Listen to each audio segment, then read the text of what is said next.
Información precisa, completa, veraz, objetiva e independiente. Directo a tu pantalla. Voz de América en RCR 750.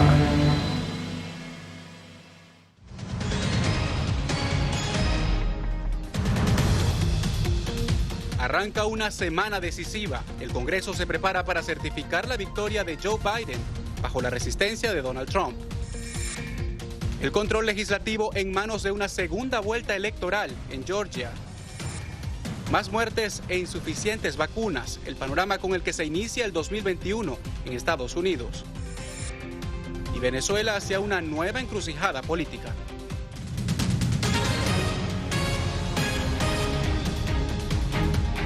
¿Qué tal? Bienvenidos a una nueva edición del Mundo al Día. Desde Washington les saluda Jorge Agobián. Comenzamos. Restan 16 días para el final de la presidencia de Donald Trump y solo 2 para la certificación en el Congreso a Joe Biden como presidente electo. Sin embargo, Trump no da marcha atrás a su intento por anular su derrota en las urnas. Vamos en vivo con Jacopo Luxi, que se encuentra en el Capitolio. Mucha actividad política esta semana, Jacopo. Danos detalles. Jorge, este año político comenzó este domingo con un nuevo Congreso que se reunió. También fue reelecta en realidad no con mucha mayoría Nancy Pelosi como presidenta de la Cámara de Representantes. Será su cuarto y último mandato. Mientras esperamos la certificación de Joe Biden, ha sorprendido al país una llamada de Donald Trump este fin de semana. El tono de la llamada recordó mucho el tono de la llamada con el presidente ucraniano en 2019, que después lo llevó a juicio político. Encontrar suficientes votos para volcar el resultado de las elecciones en Georgia. Eso pidió el presidente Donald Trump al secretario de Georgia, el republicano Brad Raffensperger, en una llamada grabada el pasado sábado y publicada por el diario The Washington Post. En el audio se escucha al mandatario presionar al funcionario y vagamente amenazarlo de procesamiento penal por no cumplir con su pedido para que encuentre los votos suficientes a revertir la victoria electoral del demócrata Joe Biden en las elecciones del pasado 3 de noviembre. Así que mira, todo lo que quiero hacer es esto. Solo quiero encontrar 11,780 votos, que es uno más de los que tenemos, porque ganamos el estado. Raffensperger rechazó la solicitud, diciendo que el presidente se basaba en teorías conspirativas ya desacreditadas y que la victoria de Biden en Georgia fue justa y precisa. La llamada, según expertos, podría tener implicaciones legales para Trump por haber presionado a un funcionario. Los demócratas condenaron duramente esta acción y pidieron una investigación. Sin embargo, Trump en un tuit siguió afirmando que las certificaciones están equivocadas, a pesar de que no existen pruebas de fraudes o irregularidades. ¿Cómo se puede certificar una elección cuando los números que se certifican son incorrectos verificablemente? Verá los números reales esta noche durante mi discurso, pero especialmente el 6 de enero. Se espera que el Congreso certifique los resultados de la contienda electoral del 2020 durante una sesión el miércoles, a pesar de los esfuerzos de algunos de los aliados de Trump en la Cámara y el Senado, quienes han dicho que desafiarán los resultados de varios estados, incluido Georgia.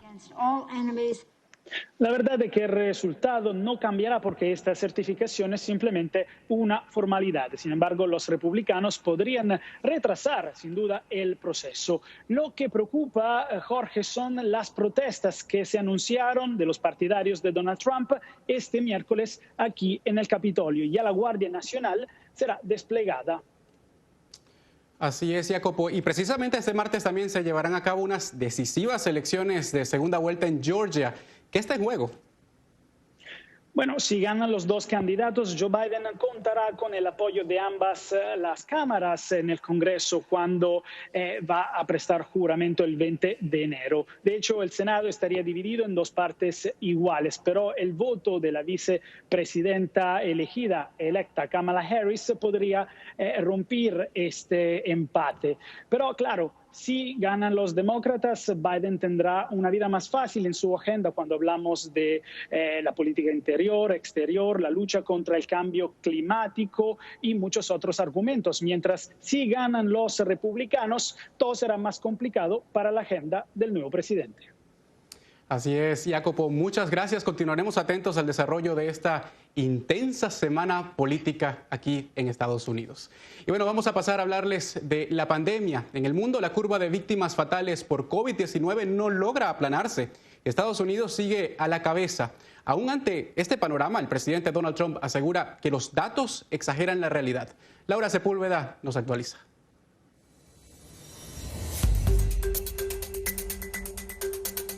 Al inicio de este lunes, según la Universidad Johns Hopkins, eran 351.590 vidas perdidas en Estados Unidos a cuenta de la pandemia. La curva crece con similar rapidez a la de nuevos casos confirmados, que a la fecha se acercan a los 21 millones. La exactitud de las cifras es refutada por el presidente Trump, quien en su cuenta de Twitter dijo: "El número de casos y muertes del virus de China es muy exagerado en los Estados Unidos debido al ridículo método de determinación de los CDC en comparación con otros países, muchos de los cuales informan deliberadamente de manera muy inexacta y baja. En caso de duda, llámelo COVID, noticias falsas". Fauci, máxima autoridad epidemiológica del país durante su gobierno y el entrante, refutó la aseveración. Tenemos más de 300.000 muertes. Tenemos un promedio de 2 a 3.000 muertes por día. Todo lo que se necesita hacer es ir a las trincheras, a los hospitales, a las unidades de cuidados intensivos y ver qué está sucediendo. Esos son números reales, personas reales y muertes reales. Según dijo el 2 de diciembre a Fox el secretario de Salud del país, al cierre de 2020 serían hasta 20 millones los vacunados. A la fecha, por los retos registrados para la distribución y según los Centros de Control y Prevención de Enfermedades, CDC, son 13 millones las dosis administradas, menos del 25% de la meta, con poco más de 4 millones de inmunizados, lo que dificulta prever la fecha de disponibilidad de la vacuna para el total de la población. Laura Sepúlveda, Voz de América. Y aunado a todo eso, la nueva variante proveniente de Inglaterra ha sido detectada en Colorado, Florida y California. Los detalles nos llegan desde Los Ángeles con Verónica Villafañe. En medio de una crisis hospitalaria en California, 43 miembros del Departamento de Emergencias en un centro médico en San José resultaron infectados y una persona falleció a causa de un brote de coronavirus en las instalaciones, posiblemente iniciado por un empleado asintomático. Cualquier exposición de haber ocurrido habría sido completamente inocente y accidental, ya que la persona no tenía síntomas de COVID. En todo caso, esto debe servir como un recordatorio muy real de la extensión del virus. California está viviendo el peor momento de la pandemia, superando 50.000 infecciones diarias. Personal médico ya no la describen como una ola, sino un tsunami de nuevos casos de coronavirus. En el condado de Los Ángeles, donde se reportaron más de 47.000 nuevos casos de viernes a domingo, la situación continúa siendo crítica. Los hospitales están abrumados con más de 7.600 pacientes con COVID-19. Las ambulancias a veces no pueden descargar a pacientes y eso a su vez ha generado escasez de los vehículos de emergencia. Y el número de muertes sigue en aumento, superando los 10.700. Lo más desgarrador es que si hubiéramos hecho un mejor trabajo para reducir la transmisión del virus, muchas de estas muertes no hubieran ocurrido. Según la doctora Ferrer, es imperativo usar máscaras y seguir los protocolos para prevenir contagio. Y ahora la nueva variante del coronavirus, inicialmente detectada en Inglaterra a fines de septiembre, está circulando en California, donde hay al menos 6 casos confirmados. También se han identificado casos en Colorado y Florida. Expertos estiman que esto podrá acelerar la propagación del virus. Verónica Villafañe, Voz de América, Los Ángeles. Y escucha bien, ingresan sus síntomas, responden preguntas y finalmente determinan si su riesgo personal a COVID es alto, medio o bajo. Alonso Castillo nos dice cómo todo esto es posible a través de la inteligencia artificial. Utilizar la inteligencia artificial ayuda a evaluar digitalmente a los ciudadanos que podrían tener COVID-19 y prioriza las pruebas de pacientes que tienen más riesgos. Los pacientes y los médicos ingresan al sistema los síntomas, responden preguntas y obtienen una lista de las posibles causas y de esta manera los ayudan a detectar el COVID-19. Es un asistente de salud digital. Hemos establecido la base de datos de enfermedades más grande del mundo, con miles de millones de conexiones con síntomas, factores de riesgo y estadísticas. Haman Ateki, cofundador de Symptoma, el asistente digital que ha sido utilizado por la Comisión Europea para diagnosticar el coronavirus, resaltó la necesidad de que los gobiernos en regiones como América Latina, en los que no se tienen los recursos suficientes para hacer pruebas de forma masiva, se aproveche la inteligencia artificial. Todavía necesitan la solución y eso es lo que la inteligencia artificial promete. Solo necesita Internet y, sin embargo, sigue siendo confiable para dar tendencias generales. Las tasas de precisión para detectar casos de COVID-19 es de más del 96%, por lo que sus estudios fueron avalados y publicados en la revista Nature. La tecnología estaba aprendiendo de la masa emergente de literatura que se ha publicado y la evidencia proveniente de informes de casos. Nateke agregó que la inteligencia artificial será crucial para prevenir, analizar y enfrentar la pandemia. Alonso Castillo, Voz de América, Miami. Una jueza en Reino Unido negó la extradición a Estados Unidos del fundador de Wikileaks, el australiano Julian Assange, acusado de al menos 18 cargos por violar una ley de espionaje y conspirar para obtener documentos secretos del gobierno. En una audiencia celebrada en Londres, el juzgado argumentó que existe un riesgo real de suicidio si fuera trasladado a una cárcel estadounidense. El gobierno mexicano, por su parte, ofreció asilo político al australiano durante esta misma jornada.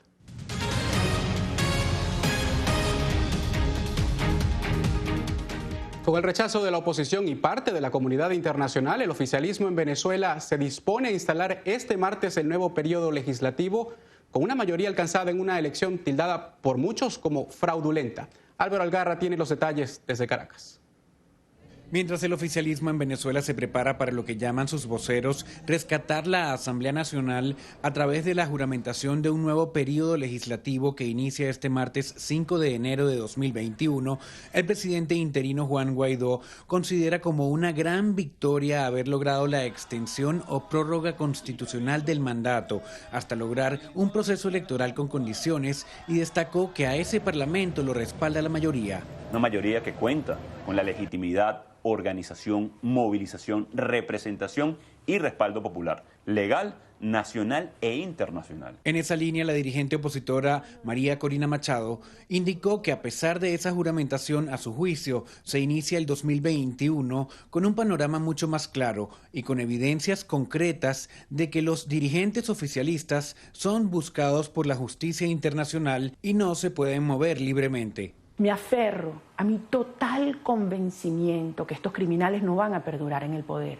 que los vamos a sacar. No obstante, el líder oficialista Diosdado Cabello aseguró que la denominada derecha que hace vida en el país no encontrará en la Asamblea Nacional el cómplice interno necesario. No lo va a tener, al contrario, va a tener allí, esa derecha va a tener un férreo opositor a que quieran meterse en nuestro país. Cabello destacó que el hemiciclo de sesiones ya está preparado para que los 277 nuevos diputados se instalen en sus curules por un periodo de 5 años. Álvaro Algarra, Voz de América, Caracas. Y los beneficiados del programa DACA en Estados Unidos tienen una oportunidad valiosa para renovar los requisitos y mantener vigente su estatus. José Pernalete desde Miami nos dice que deben estar atentos los llamados soñadores durante la próxima administración de Joe Biden. El programa de acción diferida para quienes llegaron a Estados Unidos en la infancia, DACA, por sus siglas en inglés, se encuentra en estos momentos habilitado con los mismos términos en que fue puesto en vigencia en 2012 y representa una gran oportunidad para actualizar los requisitos de los beneficiados para registrarse si no lo han hecho aún. Entonces, por el momento, aquellas personas que por algún motivo nunca han solicitado el beneficio lo pueden solicitar ahora. Aquellas personas que piden la renovación deben de obtener la renovación por 2 años. Inclusive en algunos casos pueden pedir el permiso de viaje con el DACA, demostrando circunstancias extraordinarias justificando el permiso de viaje. De acuerdo a Ángel Leal, abogado en inmigración, es recomendable consultar con expertos en cada caso particular, pero lo cierto es que el temor que persistía en la comunidad de inmigrantes por proporcionar los datos de localización y de familiares ahora no tiene sustento. La realidad es que muchas personas dejaron de pedir el beneficio o de renovar el beneficio por el temor de que esa información le pudiera perjudicar, bien sea a sí mismo o a los padres indocumentados en el país. Yo creo que ya ese temor tal vez no tenga que ser tan prevaleciente, ya que estamos a punto de un cambio de gobierno, ya que el presidente electo Biden se ha manifestado que él va a defender el programa DACA. El principal requisito es no tener antecedentes penales y contar con el certificado de preparatoria o GED, entre otros. En Estados Unidos hay más de 600,000 beneficiados por DACA y se calcula que existen hasta 300,000 inmigrantes que pudiesen ser incluidos en el programa. José Pernalete, Voz de América, Miami. Los periodistas que enfrentan persecución y violencia deben recibir visas de emergencia para encontrar alivios temporales, esto según un destacado grupo de abogados en Gran Bretaña y Canadá designado para salvaguardar la libertad de prensa. El reporte es de Betty Endara. El periodismo es una profesión de riesgo. Así lo develan las cifras de ataques y persecución a profesionales de la información. México ha sido identificado como uno de los lugares más peligrosos para ejercer el periodismo en 2020. 8 profesionales de este campo perdieron la vida. Cuando salgo, pues salgo ya con la idea de que pues con el simple hecho de salir a buscar la noticia, pues es un riesgo. Un peligro latente hay no solo en México. Según el Comité para la Protección de Periodistas, CPJ, en Pakistán, desde 1992, 61 periodistas han perdido la vida. Y son varios los países en los que esta población es blanco de ataques solo por su trabajo. Una de las 9 recomendaciones del panel de alto nivel de expertos legales sobre la libertad global de los medios, convocado por Gran Bretaña y Canadá y respaldado por las Naciones Unidas, es que exista un sistema de visas de emergencia para periodistas. Buscar seguridad en ese punto es la única forma de que esos periodistas eviten una serie de daños potencialmente muy graves: secuestro, desaparición forzada, detención arbitraria, violencia o incluso asesinato. La viabilidad de la existencia de visas de emergencia para periodistas no se considera como inexistente, pues señala el CPJ que a mediados del año 2000, durante la guerra de Irak, el gobierno estadounidense habilitó visados para individuos que estaban siendo atacados, incluidos periodistas que tuvieran vínculos con empresas en Estados Unidos, por lo que consideran que ocasionalmente los gobiernos responden ante estas situaciones. Betty Janet Endara, Voz de América.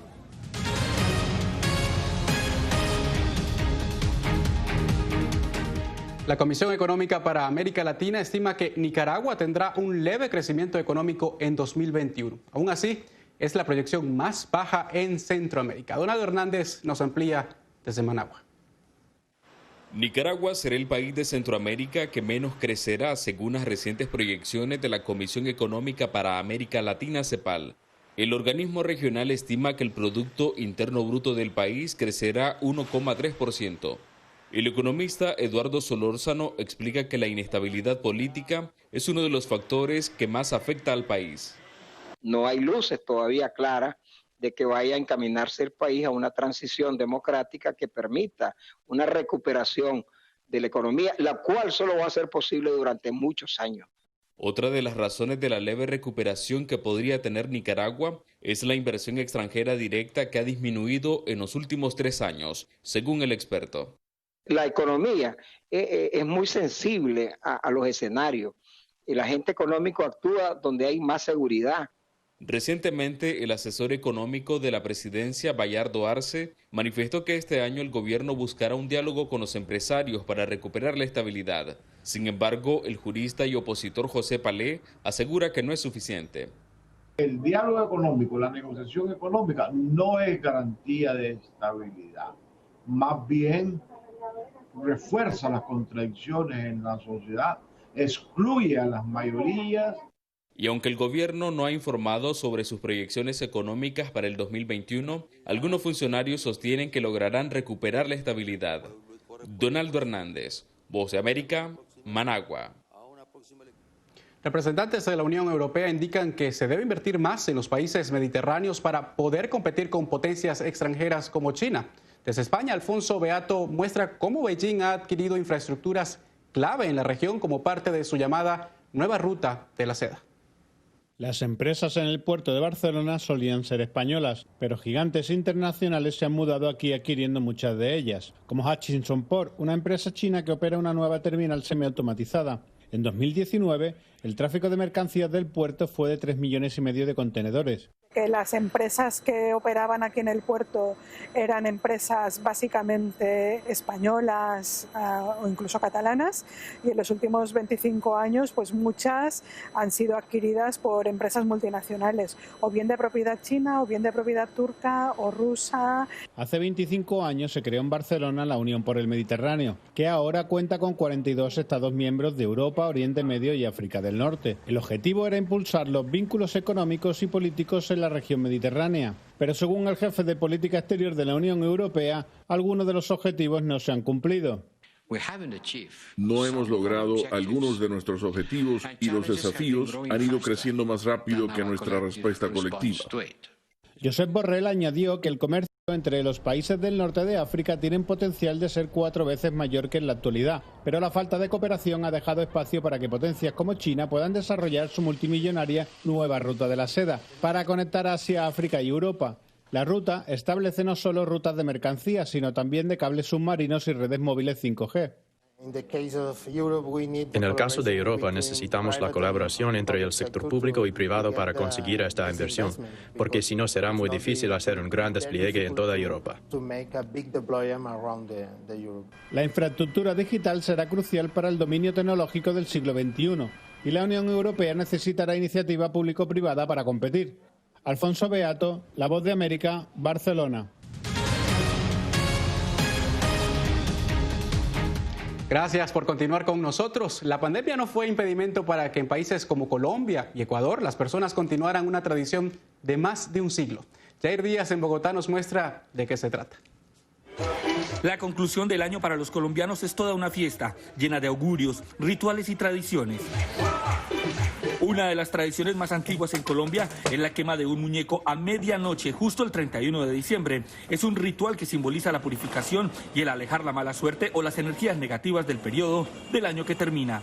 Uno reunía prendas que ya no usara, viejas. Esto como que quería decir que uno quería quemar todo lo que había pasado en el año. Esta cultural manera de despedir el año ha ido cambiando estos particulares muñecos que eran del tamaño de una persona y con pólvora en su interior para que la quema fuera explosiva, lo que atraía a decenas de familiares y amigos. Rellenaba de ropa, pero se le ponía pólvora. En ese entonces pues no era prohibido y se ponía como en la plaza central y se quemaba después de medianoche. Hacía que reunieran pues a toda la cuadra y sus familias en torno al año viejo. Tras la prohibición y el peligro que representa la pólvora, este muñeco cambió. Ahora es creado relleno de estopa, algodón u otros materiales inflamables que no generan riesgo. Allí surgió la idea de hacer años viejos en miniatura. Lo hicimos como para conservar esa tradición de los colombianos. Ella es Mayra Caro, una colombiana que no abandona la tradición de quemar el año viejo. Para cerrar el 2020 decidió incinerar a la COVID-19. Nos hizo mucho daño. Quiero que se quede atrás, en el pasado. No quiero vivir más una pandemia. La historia de esta tradición se ubica en la ciudad de Guayaquil, Ecuador, y que se vio amenazada décadas atrás por la fiebre amarilla, y en defensa confeccionaron muñecos con la ropa de los familiares muertos para quemarlos el último día del año. Jair Díaz, Voz de América, Bogotá. Y nos despedimos viendo hacia el futuro y hacia el espacio, porque en este 2021 el esfuerzo científico está puesto en llegar a Marte. Se espera que 3 misiones arriben al planeta rojo en febrero. Perseverance de la NASA es el cohete más grande y sofisticado. Radio Caracas Radio presentó Voz de América.